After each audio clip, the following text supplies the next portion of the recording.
I heard right after you sold PayPal, before the other two companies, you went and bought a McLaren S1 because F1, yes. F1. Right. Sorry, that's the same part. So right, partially because you were going to race cars with Jim Clark and Larry Ellison. No, well, not really. No, actually, and I never did. Although that was one of the things that was sort of talked about at one point, but I never did. In fact, I've never raced anyone with McLaren. I had it for several years, and I put 11,000 miles on it, and I drove it from LA to San Francisco. It was my daily driver, which is a crazy car to have as a daily driver, particularly on the 405. So, but I understand when you got it, yeah, you're driving down 280, and you wrecked it. No, well... And let me just tell the story, and then you can correct it. Because the story's great, and I hope it's true. Let's see if the story that you tell is actually, how that compares to the reality. Because the reality is pretty messed up. So, hopefully the reality's better. So you wreck the car, you get out of the car, you're doubling over with laughter. And the person with you said, why are you laughing that you just wrecked this car? And you said, no, you don't know the funny part. It wasn't insured. Well, the punchline's correct.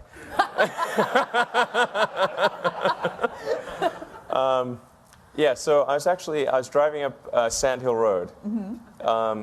With Peter Thiel, one of the co-founders of PayPal. We were actually driving to see Mike Moritz. Mm-hmm. This is in 2000. And so we're driving up St. Hill Road. I didn't really know how to drive the McLaren. And Peter says, so what can this do?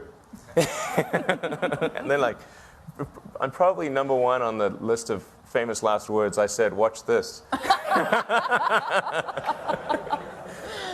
So I floored it and did a lane change on Sand Hill, and so the McLaren has no traction control or anything. It's massive power to the wheels, sort of 640 brake horsepower, and it only weighs a ton. So it has massive power to weight. It can brake the wheels free at 80 miles an hour. So broke the rear end free, and started spinning. And I sort of let's see. I think it was sort of I was going straight and then turned, and I remember seeing the cars coming towards me while I was going backwards, and then we hit an embankment, sort of a 45-degree embankment on Sand Hill, which tossed the car into the air like a discus, and it kept rotating with about 3 foot of air clearance, according to witnesses, and then slammed down on the ground, going the original direction, and we blew the suspension out, now, it didn't actually wreck the car. The core chassis and the engine were okay. Thank God. But all the glass and the wheels and everything was shredded, and there was massive body damage in the front and rear. Yeah. And did you start laughing? I don't recall laughing. I could have been laughing in shock, but I don't recall laughing.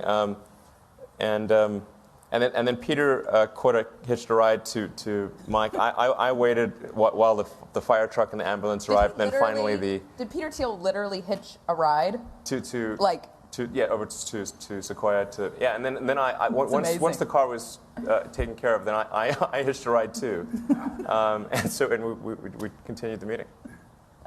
I'm picturing you and Peter Thiel like that scene in Tommy Boy, where like the deer, and you're both like and like. Yeah, really.